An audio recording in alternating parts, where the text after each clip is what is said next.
putting handles on utensil holders, I do it to make them look a little bit more decorative, and I really don't give it much thought about how I do it, but I realized that I do things streamlined so I can get work done quicker. So doing work quicker doesn't mean doing sloppy work, it just means being efficient with what you do, because we are a production studio and we need to produce work as efficiently as we can and still do quality work. So I thought I would quickly show you how I do these handles, and maybe there'll be some good tips for folks who want to go into production pottery or just want to pick up their speed on doing work. So here's a tip with these types of handles. So first of all, I start with the extruder and I squirt out the die. So basically an extruder is a great big Play-Doh factory for adults, and there are bunches of dies that you can put in your extruder. I have a North Star. This is one die. This is not the one I'm using, but it is what the dies look like. So you stick it in your extruder, you put the clay on top of it, and you squeeze it out just like you saw. So here is the ribbon that I just created, and usually I'll do like 4 or 5 ribbons, and for these and a lot of our handles that we do, I do them 6 inches long, and I have a 6-inch ruler, and so I'll just line these all up, pull out my needle tool, and then cut across like this. So I'll do like 48 of these all at once, like this, using my little 6-inch ruler. And then, after I have a whole bunch of those cut, I make my handles. And I just sit down here and I just make handles, but I'm gonna do a little closer up. So usually I squeeze the edge a little bit and then roll it in. Flip it over, squeeze the edge a little bit, roll the raw end under.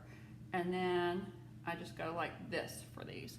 So I have a whole bunch of them over here made, and let me show you how I'm doing these utensil holders. And of course, I've made hundreds of these utensil holders and over the years, because we are in our 25th year of business, and I was studying before that, so I've been making pots forever. With these, I do not score. With these, I do not slip. I've never had handles fall off of them. It's another shortcut. I don't have to clean up the slip around it. I don't take the time to score it.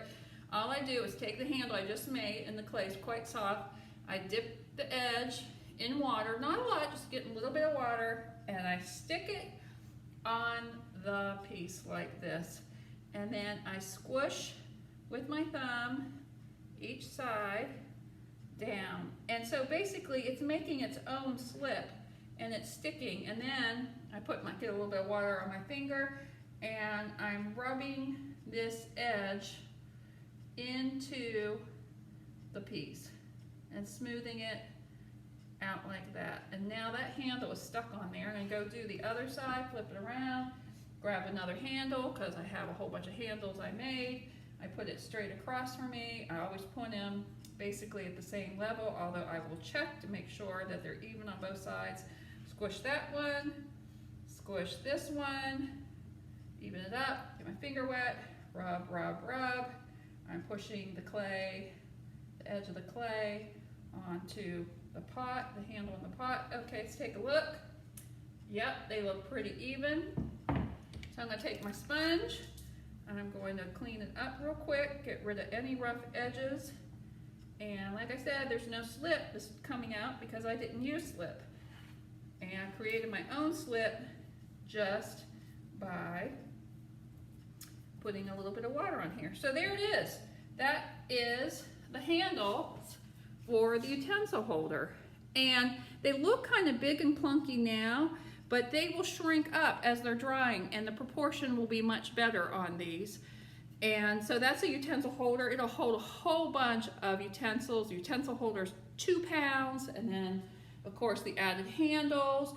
And I think that's about it for today about how to quickly put handles on. I've got a few more to do and we will move on from there. So this is Sue with Salvaterra Pottery here in Weaverville, North Carolina, right outside of Asheville. Hope you will subscribe to our YouTube channel. It helps when you do that because it gets us in front of other people who might want to learn our tips. And we don't charge anything for the videos, the tutorials that we do. If you want to support us, the best way you can do is subscribe or get on our website and buy a piece of pottery. We have all kinds of pots and all kinds of colors. Thank you so much. We'll see you next time. Bye.